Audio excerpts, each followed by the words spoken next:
आज हम लोग पढ़ेंगे इंजाइम उत्प्रेरण, इंजाइम कैटलिस्ट।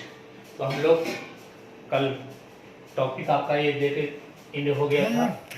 आज हम लोग नए टॉपिक में है सरफेस केमिस्ट्री, इंजाइम उत्प्रेरण, इंजाइम कैटलिस्ट। कहता है इंजाइम, अभी इंजाइम है क्या? तो इंजाइम एक प्रोटीन है, इंजाइम एक प्रोटीन है। अब प्रोटीन हम लोग पढ़े होंगे प्रोटीन का वर्गीकरण में कि प्रोटीन गोलीय प्रोटीन, रेशेदार प्रोटीन। तो अधिकांशतः जो होते हैं वो गोलीय प्रोटीन की बात होती है। तो इंजाइम प्रोटीन के जटिल अणु है। यह इंजाइम भी एक प्रकार का प्रोटीन है जो जीवित कोशिकाओं में होने वाली जैव रासायनिक अभिक्रियाओं के लिए, जैव रासायनिक अभिक्रिया के लिए उत्प्रेरक का कार्य करता है। जो हमारे शरीर में पेड़ पौधे या जंतुओं के शरीर में जो जैव रासायनिक अभिक्रियाएं होती है, वो एंजाइम जो होता है वह उसका उत्प्रेरक का कार्य करता है।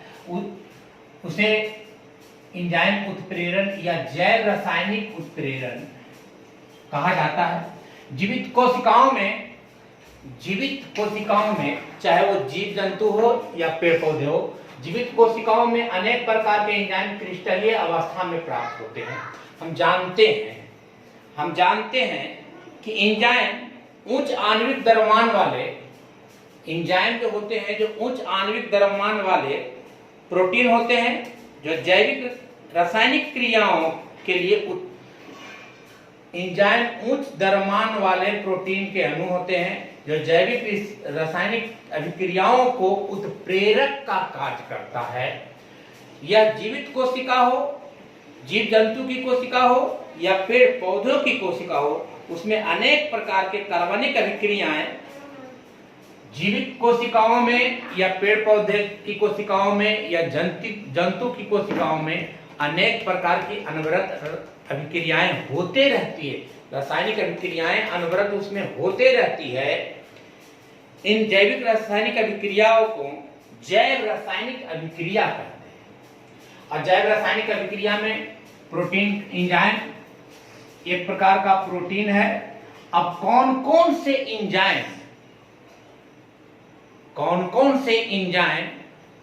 कौन सी अभिक्रिया को संपन्न करती है, इसमें हम लोग देखते हैं कि वो कौन से एंजाइम ऐसे होते हैं जो रासायनिक अभिक्रियाओं को संपन्न करती है। अब उसके बारे में हम लोग देखते हैं। देखिए एंजाइम में कौन से एंजाइम है जो कि कौन से कार्बनिक पदार्थ को किस में बदलता है, अब इसके बारे में देख लीजिए। जैसे डायस्टेज एक एंजाइम है, डायस्टेज जो स्टार्च को माल्टोज में बदलता है। डायस्टेज एंजाइम की उपस्थिति में जो स्टार्च है वह माल्टोज में बदल जाता है। स्टार्च C6H10O5 का होलेन, इसको जल घटन कराएंगे डायस्टेज की उपस्थिति में, तो ये बदल जाता है C12H12O11। अब ये है क्या? माल्टेज। दूसरा है माल्टेज की उपस्थिति में माल्टोज जो शर्करा है वो ग्लूकोज में बदल जाता है।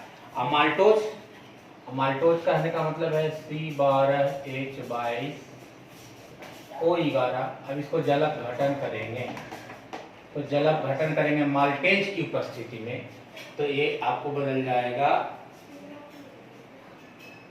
C6H12O6 ग्लूकोज में।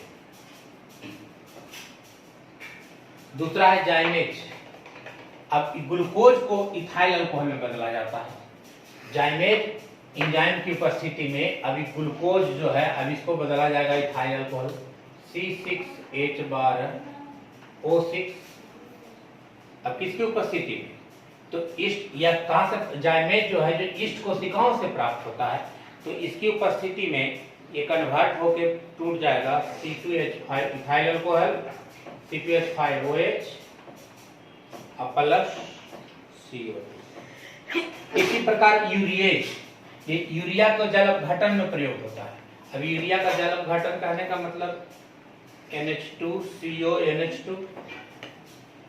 अब इसको पर जल अपघटन कराएंगे H2O जैसे जल अपघटन कराते हैं यूरियज की उपस्थिति में तो बदल जाता है NH3 प्लस CO, यूरियज की उपस्थिति। अब है अगला एंजाइम इन्वर्टेज शर्करा, तो चीनी को ग्लूकोज में बदलता है, चीनी C12 H22O11। अब इसको जल अपघटन करा दो,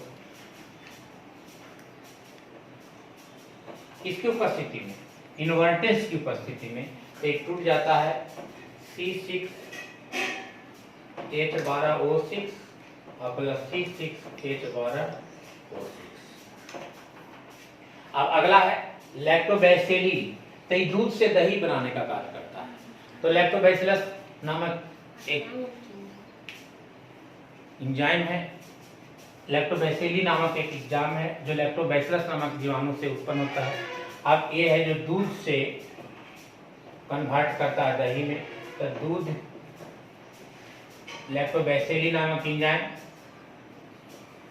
की उपस्थिति में अपने आप ही क्या होता है, ये दूध दही बन जाता है। तो दूध से दही कैसे बनता है, तो दूध में लैक्टोज पाया जाता है और लैक्टोबैसिलस नामक एंजाइम अपने लैक्टोबैसिलस नामक सूक्ष्मजीव अपने शरीर से एंजाइम छोड़ता है और वह लैक्टोज में जैसी छोड़ता है लैक्टोज में, तो वह लैक्टोज एक मोटा थक्का के रूप में जम जाता है और जम जाने के कारण उसको हम लोग उसी को कहते हैं दही।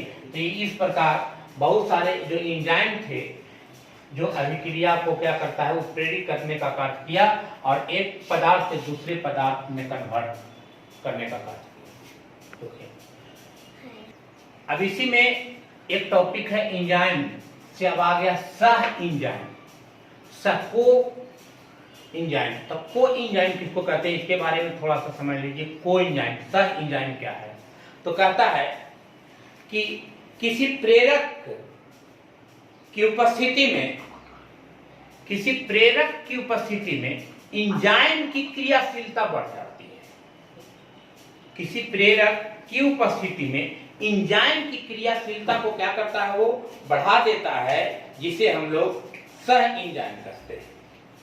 जो प्रेरक की क्रियाशीलता को बढ़ाता है उसे हम लोग कहते हैं सह एंजाइम।